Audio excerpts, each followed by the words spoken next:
La mano de Dios, el clamor de los inocentes. El siniestro mundo de la industria del asesinato de inocentes a través del testimonio de conversión del Dr. Bernard Nathanson. La exposición del satánico mundo del aborto, de la voz del autor de 75,000 abortos, quien, aferrándose de la mano de Dios, ha saltado a la vida en la Iglesia Católica.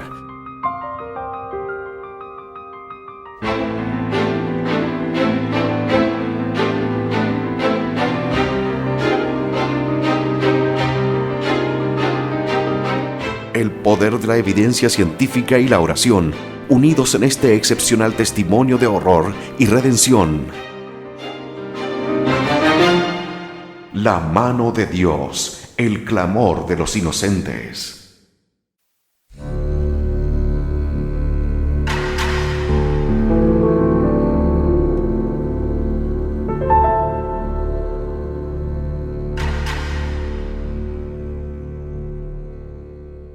El monstruo. He trabajado como nadie para hacer el aborto legal y disponible a petición. Realicé mi último aborto a finales de 1978 o principios de 1979. Por esos años, practicaba solo unos pocos abortos y solo por lo que me parecían razones médicas indiscutibles. Los años transcurridos desde que realizaba abortos de modo rutinario han supuesto para mí una singular odisea, médica, ética y finalmente espiritual. Probablemente volveré sobre alguna de estas palabras cuando lleguemos al término espiritual de mi viaje. Este libro será semi-autobiográfico, utilizándome como paradigma para el estudio de la escisión y claudicación de un sistema moral, todo lo fragmentado, fatuo u odioso que se quiera, y de la dolorosa adquisición de otro más coherente, más fiable y menos atomizado. El telón de fondo será el tema del aborto. Conozco bien el Holocausto, después de haberlo estudiado intensamente y de haber perdido parientes en él. También poseo un conocimiento aceptable del marxismo y su sangriento legado. Pero conozco lo referente al aborto como quizá ningún otro. Conozco cada faceta del aborto. Fue uno de los que lo hizo nacer. Ayudé a que creciera la criatura en su infancia alimentándola de grandes dosis de sangre y dinero. La orienté en su adolescencia mientras iba descontrolándose irresponsablemente. Se ha dicho, si creciéramos durante toda nuestra gestación en la misma proporción que durante nuestras 2 primeras semanas de vida, pesaríamos al nacer más de 12 toneladas. El aborto se ha convertido en un monstruo. Un gargantúa tan inimaginable que solo pensar en volver a encerrarlo en su jaula, después de haber engordado con los cuerpos de 30 millones de seres humanos, supera toda expectativa razonable. Y sin embargo, esa es nuestra misión, una tarea hercúlea. Al final de muchas de mis conferencias, sucede con frecuencia que alguien me toma aparte y me pregunta: ¿no está el aborto en la raíz de todos nuestros problemas? ¿No se ha infiltrado la mentalidad abortista tan extensamente en nuestra cultura que ha contaminado todas las instituciones sociales que influyen en nuestra vida, la educación, la familia, el sexo, la política, la economía? Y si se volviera a penalizar el aborto, ¿no volvería nuestra sociedad moribunda a gozar de una robusta buena salud una vez quitada de en medio de esa lacra? Las respuestas son no, sí y no.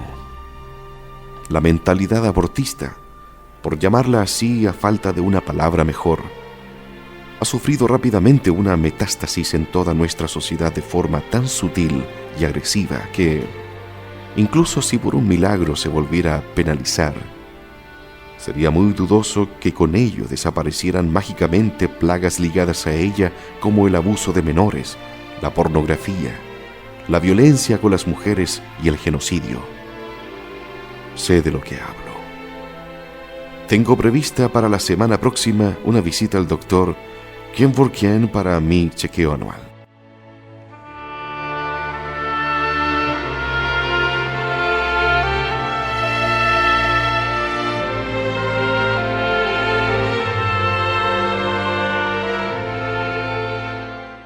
Vivimos en una época de un nihilismo radical, una era de muerte, una era en la que, como argumentaba Walker Percy, un compañero médico, un patólogo especialista en hacer la autopsia de la civilización occidental, la compasión lleva a la cámara de gas, o a la clínica abortista, o a la consulta del eutanástico. Vivimos en una era en la que se define la condición de persona cada vez con más requisitos, de modo que cada vez somos menos los que superamos el listón. En una era que prácticamente ha abjurado de los valores morales, de forma que podamos tratar a las personas como objetos. Sí, el aborto nos ha ayudado a aprender a hacer eso. Una era de quiebra de los pilares de la certeza, iglesias, escuelas e instituciones políticas, y así todo, incluida tu vida, amigo mío, puede estar sujeto a debate. Es el ahogo metódico de la autoridad y la balcanización sin esperanza de las éticas normativas. Qué deliciosas e interminables son nuestras posibilidades. Matar, morir, utilizar hasta que se deje de ser útil, y todo ello sin ser juzgados, ni siquiera por nuestra conciencia. ¿Nuestra qué? Es como bien señala Alistair McIntyre, los bárbaros no están esperando más allá de nuestras fronteras. Llevan ya gobernándonos un tiempo. Soy uno de los que han colaborado en introducir esta era bárbara. He trabajado con ahínco para hacer el aborto legal, asequible y disponible a petición. En 1968, yo fui uno de los 3 fundadores de la Liga de Acción Nacional por el Derecho al Aborto, National Abortion Leagues Action League. Dirigí la mayor clínica abortista de los Estados Unidos y como director supervisé decenas de miles de abortos. Yo mismo he practicado miles de ellos. ¿Cómo pudo ocurrir esto? ¿Cómo he podido hacer esto? Para entenderlo, se debe conocer algo sobre mi padre y sus dioses. En el pasado no me sentía del todo capaz de contar esta historia. En 1979, cuando publiqué un libro semi-autobiográfico titulado La América que aborta, Aborting America, mi padre, a quien quería mucho y aborrecía también mucho, todavía vivía, y suprimí muchos de mis recuerdos, memorias y sentimientos por deferencia a mi afecto y mi deuda para con él. Pero ahora estamos en 1996. Falleció en 1990 a la homérica edad de 94 años. Y es hora de contar toda la verdad. Él fue una formidable fuerza que dominó en mi vida, y en muchos sentidos forjó las actitudes y creencias paganas despiadadas y nihilistas que acaban por llevarme a desatar, junto con un puñado de co-conspiradores, el monstruo del aborto.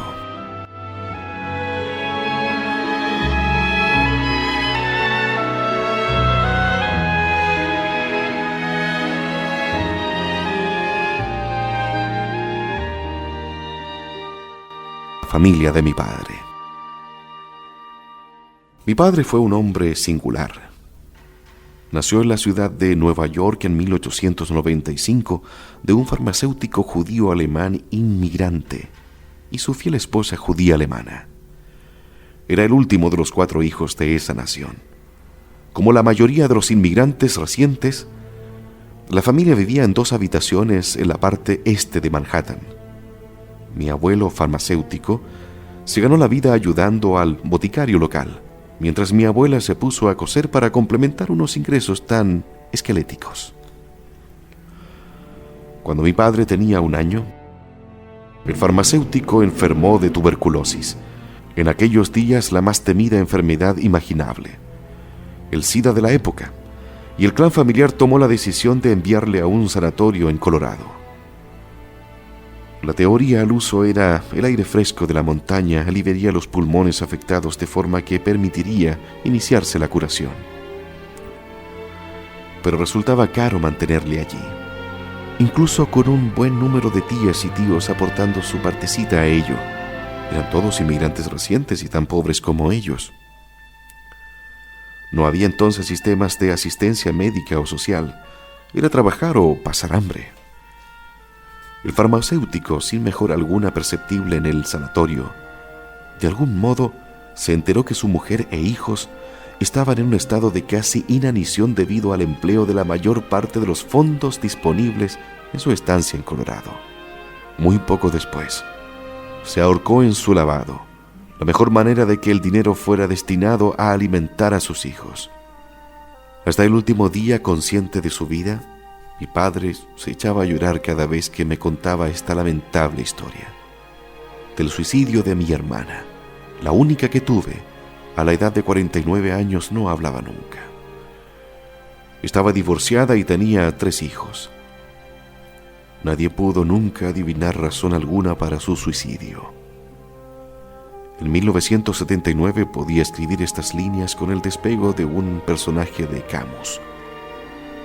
Ahora me retuerzo de dolor y rezo, que es lo que me tranquiliza. La familia sufrió entonces una paralizante escisión. Mi abuela se unió con un viudo que vivía en Ottawa, Canadá. El viudo era un Shot-Shoot, el matarife ritual que sacrifica pollos y vacas del modo prescrito en el Antiguo Testamento para convertirlos en kosher. Con 5 hijos propios, dejó claro a mi abuela que solo podía aceptar uno de ella. A los demás tendría que colocarlos con otros miembros de la familia, todos ellos tan pobres y cargados de hijos como ella, o en orfanatos.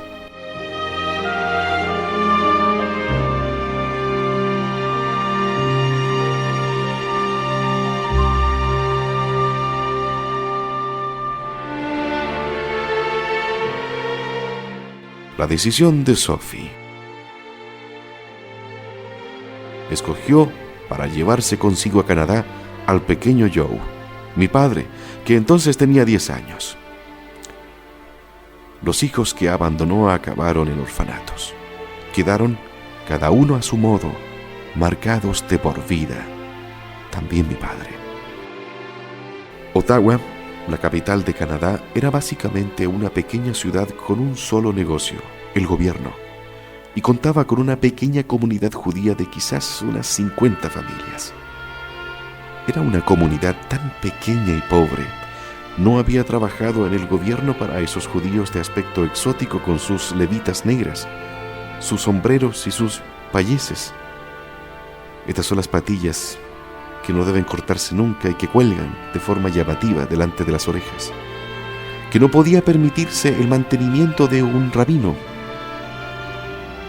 Por ello, el Shot-Shoot era la cabeza reinante de la comunidad judía ortodoxa, y como tal presidía bodas, funerales, bar mitzvahs y las principales fiestas. Así mi padre creció en la comunidad judía más ortodoxa que pueda imaginarse. Se decía que cuando el fundador de la empresa de vinos Manis Shevitz salía a la carretera para vender sus productos, como era un judío tan observante, nunca se alojaba en un hotel, sino con la familia más ortodoxa de la comunidad donde paraba aquella noche. En Ottawa, esa era la casa de mi padre. Tal era la rigidez religiosa en la que creció mi padre. Tuvo la desgracia de ser el más brillante y el mejor de los 6 hijos de la casa, y aunque era el más pequeño, pronto fue escogido para prepararse a entrar en el Sancta Sanctorum de las Hermandades Sagradas. Asistía diariamente a la escuela hebrea. El programa estaba fuertemente cargado para hacer un intensivo análisis del Talmud, 35 libros de palabras de peso sobre la ley judía. Hacia el fin de su vida me describió cómo él y sus compañeros y Yeshiva Busher, estudiantes de la Biblia y el Talmud, pasaban horas seguidas en Pilpel, discutiendo al detalle el significado de una sola palabra del Talmud. El estudio de la Torah y el Talmud ocupaba sus mañanas, y a partir del mediodía se impartía a los ya medio bloqueados estudiantes asignaturas menos agobiantes como matemáticas, historia canadiense, francés o literatura inglesa. A la edad de 13 años pasó por el obligado Bar Mitzvah Su regalo más apreciado, los regalos propios de esta ocasión, dejaban cortos a los cumpleaños y a los de Chanukah. Fue un par de calcetines gruesos de lana que su madre había tricotado especialmente para él, para que conservase calientes los pies durante el helado frío canadiense.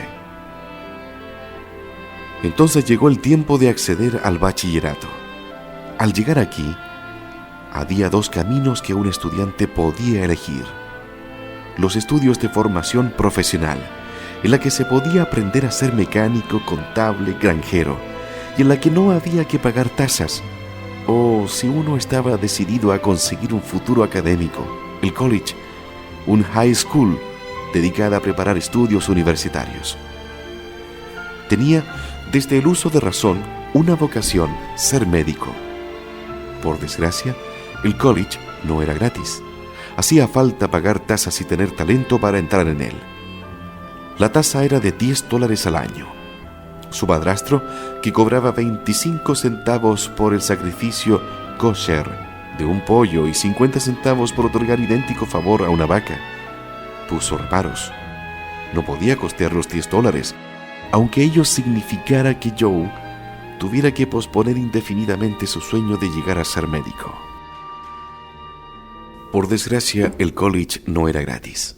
Hacía falta pagar tasas y tener talento para entrar en él. Ningún otro pariente se ofrecía a costearlo, y así Joy pasó un penoso y frustrante año aprendiendo a ser librero. Tras su muerte, como uno de sus albaceas, revisé sus cuentas y libros. Aunque murió siendo muy rico, su contabilidad era desastrosa. Dudo de que el hombre se tomara nunca la molestia de cuadrar sus libros, y guardaba en su mente la mayoría de los asientos. Por fin, la abuela de Joy proporcionó los $10 anuales necesarios para que pudiera asistir al college. Se graduó con honores en aquel año fatídico de 1914. Fue exento del servicio en el ejército canadiense durante la Primera Guerra Mundial debido a su mala vista, e ingresó a la Escuela de Medicina de la Universidad McGill en otoño de ese año. Sin embargo, era muy pobre.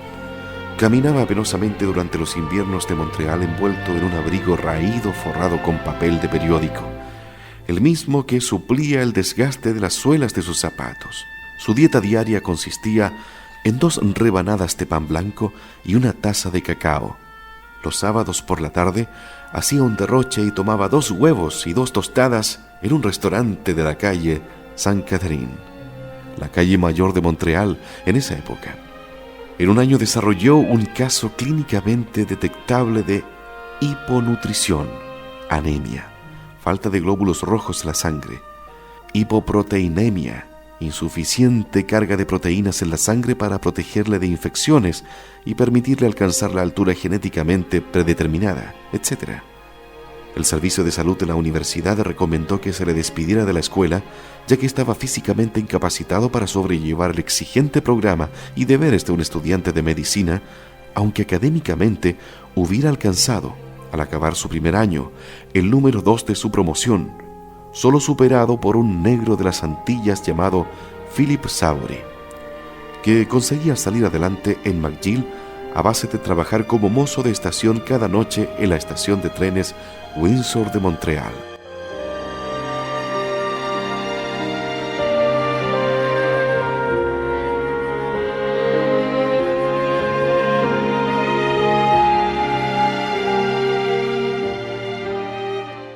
Justo cuando mi padre iba a ser despedido, un amable profesor de medicina, a quien le había caído bien este tipo pequeño, medía 1,57 m y pesaba 50 kilos, incluido el tenue bigotito que le asomaba. Resuelto y valeroso, empezó a invitarle a cenar con su familia en su residencia cada viernes. Llenó a mi padre de grandes chuletas de carne fresca, hígado y espinacas. Empaquetaba todo lo que sobraba en una bolsa de papel marrón y se lo llevaba a su habitación, donde lo racionaba cada noche para que durara toda la semana. Poco a poco mejoró su anemia, aumentaron sus proteínas y hasta ganó 1,5 kilos durante el siguiente año. En sus últimos años, cuando había triunfado completamente, más incluso de lo que hubiera soñado, No podía hablar del profesor Lafleur sin que se le humedecieran los ojos. Era el más blando de corazón y sentimental de los hombres, a la vez que el más despiadado, inmisericorde y endurecido vividor imaginable. Por eso saldrá más adelante. Algo decisivo acaeció a mi padre en su primer año en la escuela de medicina. Tras una progresiva desilusión con la ortodoxia judía, que había traído consigo, según él decía, una dosis liberal, no pretendo aquí dar un doble sentido al término, de educación que provocó una iluminación de posmadurez, se rebeló prácticamente contra todo lo judío al final de este primer año de estudios de medicina y partió el corazón de su madre renunciando a todo el conjunto legal judío, especialmente a las normas sobre alimentos. Anunció, no sin un prefacio elegíaco, que en adelante esta puesta en escena adolescente tuvo lugar en el verano de 1915. Mezclaría carne y leche en la misma comida. Que comería carne de cerdo y productos del cerdo. Era la rebelión de los cipayos al revés. Y que comería bichos marinos como camarones y langostas. Y así continuó en una escena teatral tan patética y jugosa que habría puesto enfermo de envidia a Laurence Olivier. La justificación que dio a este arrasador viraje religioso era que en su primer año de estudios de medicina no había encontrado la más mínima razón que aportara una prueba empírica a favor de las limitaciones y restricciones impuestas por las normas alimentarias a los judíos ortodoxos observantes. Su apostasía hizo que su madre llorara amargamente. Y sin embargo, la verdad es que nunca comió cerdo ni bichos marinos. Dos de las transgresiones más imperdonables de Talmud, hasta que me vio a mí hacerlo cuando era un adolescente.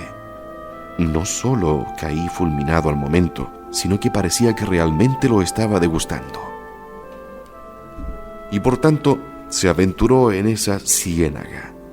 Goyese, aparentemente sin cuidado, aunque en alguna ocasión, cuando comía huevos fritos con bacon, le noté mirando alrededor con las orejas agudas, las antenas en alerta, supongo que para captar la manifestación repentina del temido Molo o Movis, el ángel de la muerte. Como James Joyce, había renunciado a su religión, pero ésta continuaba siendo el eje sobre el que giraba su trabajo y su vida cada día. Nadie, absolutamente nadie, podía contar un chiste yiddishtish, judío, como mi padre. Con sus chistes podía reducir a los rabinos a una masa de gelatina convulsionada y temblorosa.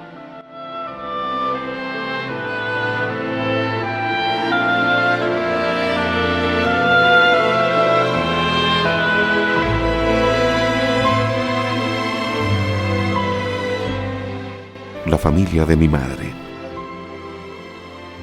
En el último año, quinto, la Facultad de Medicina, entonces el college y la facultad estaban fundidos en una sola entidad, conoció a mi madre.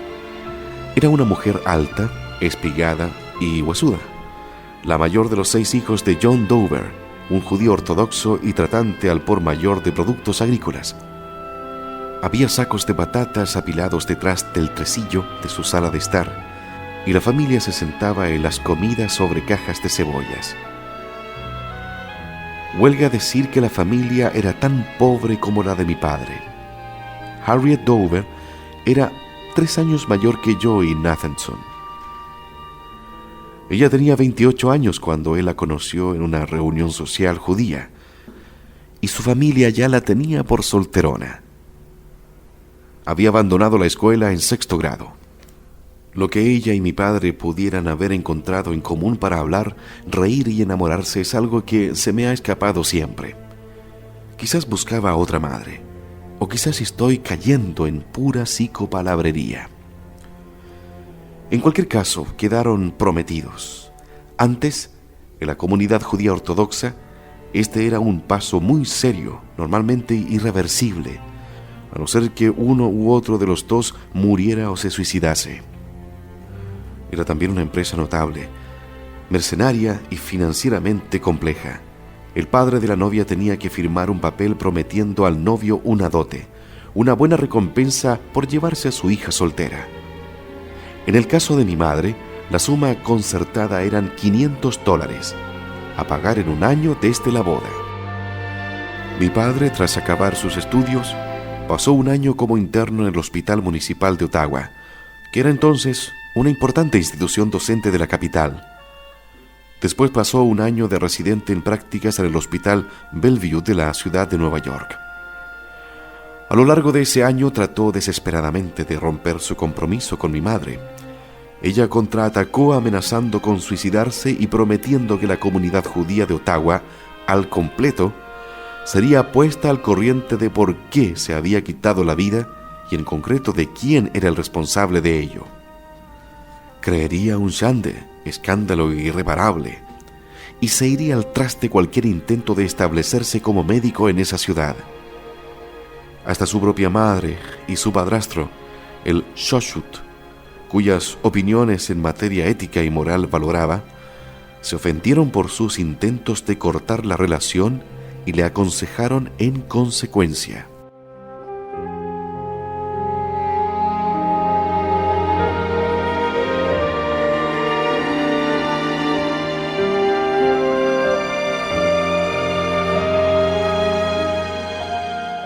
La boda de mis padres. En junio del año siguiente, 1920, el grupo organizador de la boda se reunió para los preparativos en la sinagoga local y única. Según lo establecido, el primer plazo de la dote de $500 tenía que hacerse efectivo el día de la boda. El padre de mi madre masculló apresuradamente algo que parecía querer decir que en el trajín de los preparativos había olvidado traer el dinero. Mi padre, que era hombre profundamente desconfiado por naturaleza, acusó a su futuro suegro de traición, robo e incumplimiento de su deuda. Solo con la firma de otra estipulación promisoria, atestiguada por 6 de los invitados de boda, 3 por el lado de la novia y 3 por el lado del novio, salió adelante la ya absurda y faltante envenenada ceremonia. Lamentablemente para ella, durante la discusión, mi madre se puso del lado de su padre, que estaba algo corto de liquidez en ese momento, pero que John Dover era un hombre de palabra y haría honor a sus deudas. Esta afirmación iba completamente en contra de la opinión de la pequeña y casi incestuosa comunidad de Ottawa, para la que el antidicho John Dover era un perfecto mentiroso, un sinvergüenza y un hombre que solo buscaba desesperadamente casar a su hija mayor como fuera. El que el objeto de su desesperación fuera un joven médico judío prometedor e inteligente, solo conseguía acelerarle el pulso y alargar los ya atenuados límites de su moralidad hasta tocar una infinitud einsteiniana. Mi padre contaba con esa dote para costearse un año de prácticas de oftalmología en Inglaterra. Como John Dover nunca pagó un solo plazo de su deuda, mi padre se vio forzado a abandonar su ambicioso plan para convertirse en un médico de ojos de fama mundial.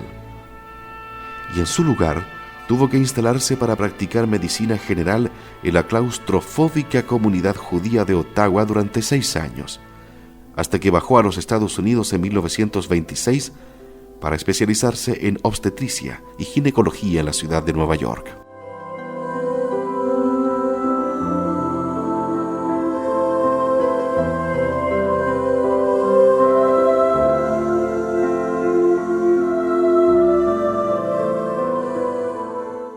Mi padre nunca perdonó a mi madre el trapicheo de su padre con la dote.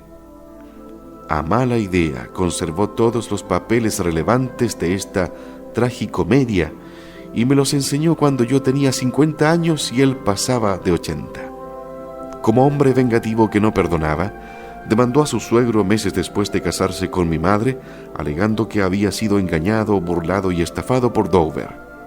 Se admitió a trámite y varios meses después, en la víspera del juicio, mi madre reveló que pretendía testificar a favor de su padre, negando que se hubiera prometido dote alguna y que si de hecho existía algún documento que probara la deuda, se le había arrancado a su padre bajo coacción emocional, Su hermana Silvia se unió al grupo en contra. Por fortuna, un juez amable y con experiencia convenció a mi padre para que aceptara lo que parecía un compromiso razonable, que aceptase la mitad de lo que se le había prometido a cambio de retirar la demanda. El caso nunca llegó a juicio y mi padre empezó a alimentar un encumbrado odio hacia mi madre, su familia y Ottawa en el Canadá.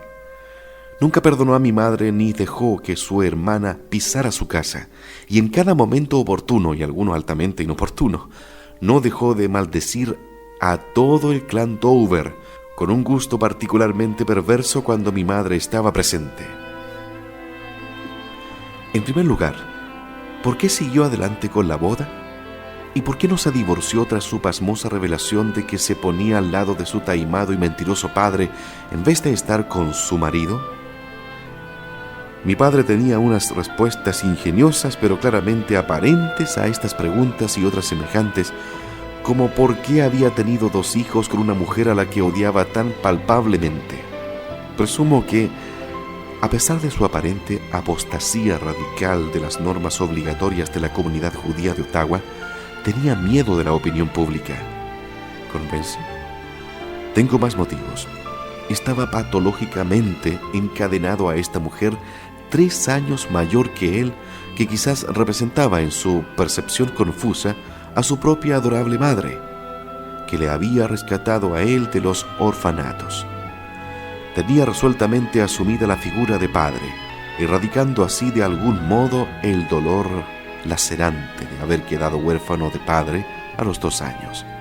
Y más aún, ¿cuánta psicopalabrería aguanta usted?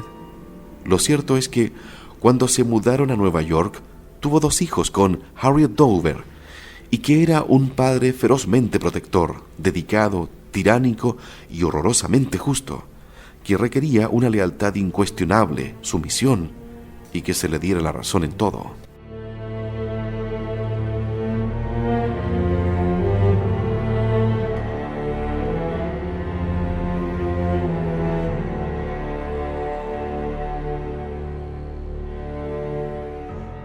La casa de mi padre.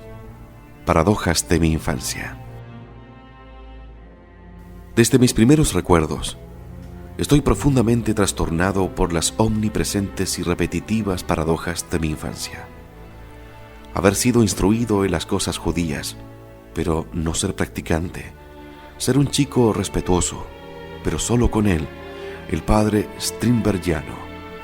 Mi padre me denigró desde que tenía 6 años con historias histriónicas de cómo mi madre y la familia de mi madre le habían timado y cómo, con halagos, camelos y promesas, le habían llevado a un lamentable y triste matrimonio con una mujer mayor, menos inteligente y menos cultivada que él. Dábamos largos paseos, él y yo, y me llenaba los oídos de comentarios venenosos y decisiones revanchistas acerca de mi madre y su familia. Claudio llenó los oídos del rey con no menos veneno mortal que mi padre los míos. Mi madre, consciente de lo que hacía, permanecía serena, civilizada y comprensiva. Era generosa con las faltas, a pesar de que, inconscientemente, yo repetía como un loro las contumelias e insultos que él me había metido dentro.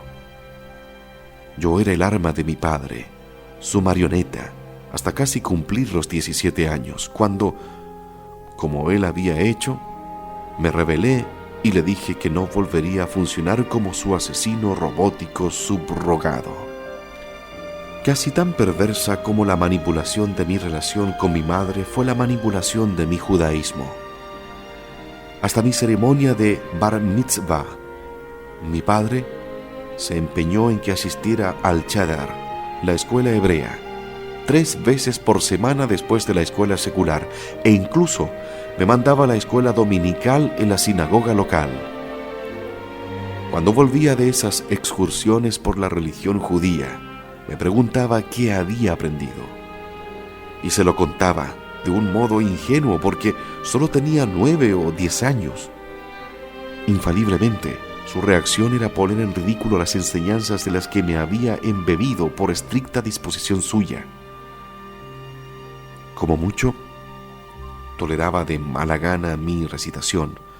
Lo más común era que se mofara de mí y se echara a reír estrepitosamente de lo que había aprendido, para después desautorizar con intencionadas preguntas la lógica y sustancia de mis lecciones. Sin duda, las mismas preguntas que él mismo se había formulado unos 30 años antes cuando apostató. No es que yo me hubiera construido todo un edificio de fe en mi interior para que él lo destruyera. Había demasiada malicia, conflictos, revanchismo y odio en la casa donde yo crecí. En ese mundo de dentelladas psicológicas y lealtades conflictivas, crecí con una educación de primer orden. Iba a la mejor escuela privada de Nueva York desde que tenía 8 años, pero mi mundo interior era tumultuoso, tortuoso, sin fe, sin amor maternal.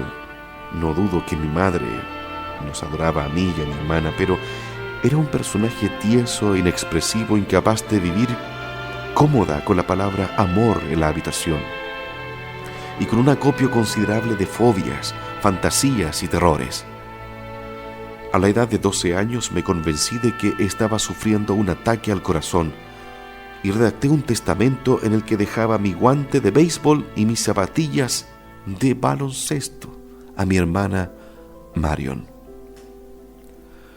Marion, una niña inocente de natural dulce, 3 años menor que yo, pero como yo, capturada e indoctrinada por mi padre con la misma basofia rancia destinada a mi madre.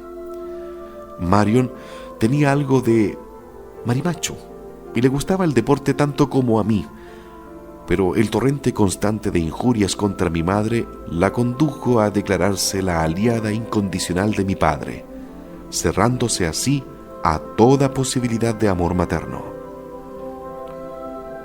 Y así crecimos, Marion volviéndose cada vez más magnetizada por mi padre. Hasta su modo de andar se le asemejaba, y yo cada vez más amargado, resentido y adorador del hombre.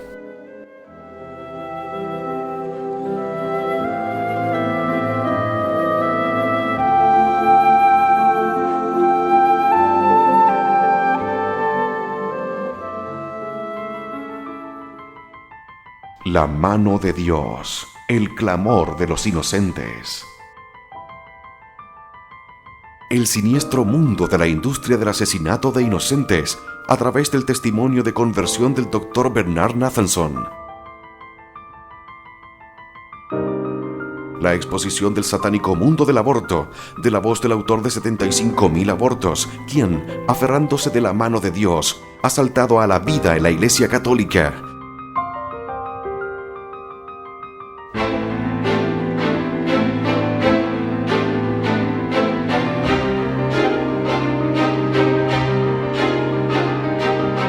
El poder de la evidencia científica y la oración, unidos en este excepcional testimonio de horror y redención. La mano de Dios, el clamor de los inocentes.